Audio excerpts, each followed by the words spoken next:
दोस्तों एक बार फिर से स्वागत है आपका प्रजापति न्यूज में। दोस्तों क्या आपको मालूम है पेट्रोल कैसे बनता है? शायद नहीं मालूम होगा। आपको स्क्रीन पर दिख रहा होगा कितनी आसानी से पेट्रोल बनाया जा रहा है। दोस्तों वो कहा जाता है ना कि हाथी को पालना बहादुरी नहीं है बल्कि उसे खिलाना बहादुरी है। ठीक उसी प्रकार किसी भी गाड़ी को खरीद लेना कोई बड़ी बात नहीं है, बल्कि उसमें लगातार पेट्रोल डलवाने में ही लोगों की हालत खराब हो जाती है, जिसका सबसे बड़ा कारण यही है कि पेट्रोल के दाम दिन प्रतिदिन बढ़ते जा रहे हैं। हालांकि इससे अमीर लोगों को कोई फर्क नहीं पड़ता और गरीब तो वैसे भी गाड़ी से नहीं चलते।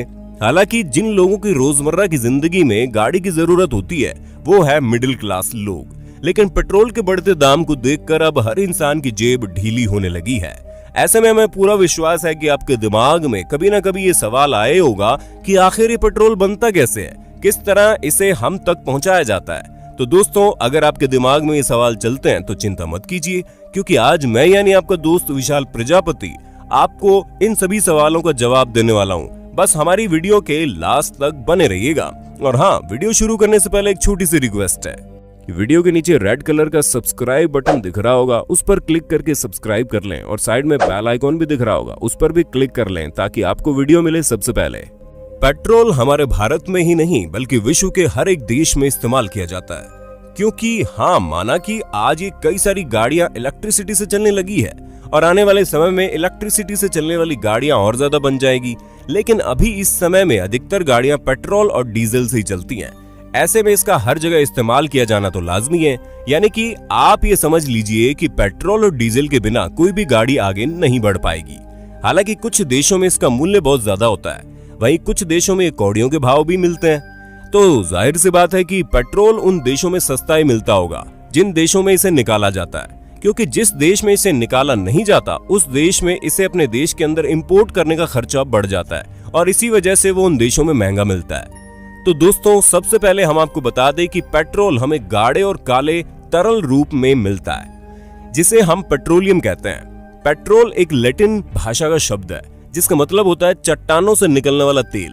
पेट्रोलियम जमीन के अंदर से निकाला जाता है, पर अब सवाल ये उठता है कि ये जमीन के अंदर से कैसे बनता है। तो दोस्तों हम आपको बता दें, ये बहुत ही इंटरेस्टिंग किस्सा है।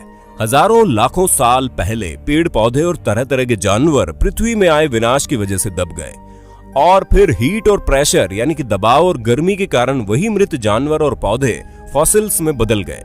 और फिर मनुष्य ने समुद्र के अंदर ऐसे भंडार का पता लगाया और समुद्र की चट्टानों से इस तरल पदार्थ को निकालना शुरू कर दिया। दोस्तों पेट्रोलियम के कुएं होते हैं जैसे कि आप स्क्रीन पर देख सकते हैं, और उसी में से कच्चा तेल निकाला जाता है। जमीन से निकाले गए इसी कच्चे तेल के अंदर पेट्रोल, डीजल, केरोसिन, मोम जैसे आदि चीजें होती है और उसी कच्चे तेल को साफ करने के लिए सबसे पहले कारखानों में उसे लाया जाता है और इस तरह के कारखानों को पेट्रोल रिफाइनरी कहते हैं। कच्चे तेल को बड़े बड़े बेलनाकार बर्तनों में डालकर गर्म किया जाता है और फिर अलग अलग तापमान पर अलग अलग पाइप्स द्वारा कच्चे तेल में उपस्थित चीजों को निकाल दिया जाता है और इस प्रकार पेट्रोलियम का एक हिस्सा पेट्रोल के रूप में प्राप्त होता है। दोस्तों हम आपको बता दें कि वैज्ञानिकों ने पेट्रोल को बनाने का अलग ही तरीका विकसित कर लिया, लेकिन इस तरीके से बनने वाले पेट्रोल की कीमत बहुत ज्यादा है। पेट्रोल संसार में कई सारे देशों में मिलता है, लेकिन इसका सबसे ज्यादा उत्पादन अरब देशों में होता है। हालांकि उसका उत्पादन अमेरिका, रूस में भी होता है, लेकिन पेट्रोल के उत्पादन में नंबर 1 पर अरब के देश ही हैं। गैसोलीन नामक एक गैस होती है, इसकी निर्माण प्रक्रिया इसकी मुख्य सामग्री से शुरू होता है जो कि है क्रूड ऑयल। ये ऑयल वही क्रूड ऑयल है जिससे डीजल, मोम और केरोसिन निकलता है। क्रूड ऑयल एक चिपचिपा तरल पदार्थ है जो पेट्रोलियम से उत्पन्न होने वाले पदार्थों का आधार माना जाता है, जिसमें गैसोलीन ईंधन, जेट ईंधन, डामर और पैराफिन, मोम भी शामिल है।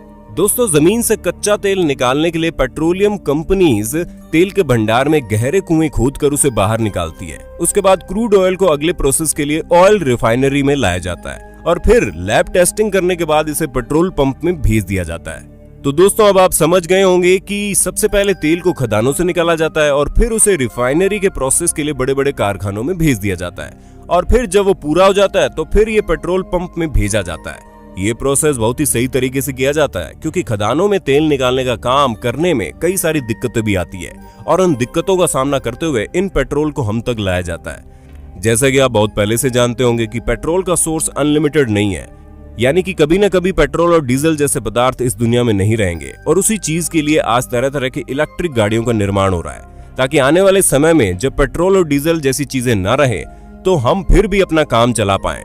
पर दोस्तों दुविधा देखिए ना, सभी को ये बात बहुत अच्छे से पता है कि पेट्रोल और डीजल जैसे पदार्थ लिमिटेड है, फिर भी हम भारी मात्रा में उसका इस्तेमाल करके उसे और जल्दी खत्म करने में लगे हुए हैं। ऐसे में समाज के नागरिक होने के तौर पर हमारा फर्ज बनता है कि हम जितना हो सके उतना पेट्रोल बचाएं, ताकि हमारे आने वाली जनरेशन को तो मिल पाए।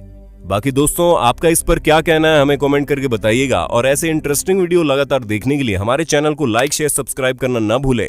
फिर मिलते हैं नई वीडियो में, तब तक के लिए जय हिंद जय भारत। दोस्तों आपकी स्क्रीन पे 2 और वीडियोस दिख रही हैं, जिसे देखने के लिए आप इस स्क्रीन पर क्लिक करें। दोनों देखिएगा, बहुत अच्छी वीडियो बनी है।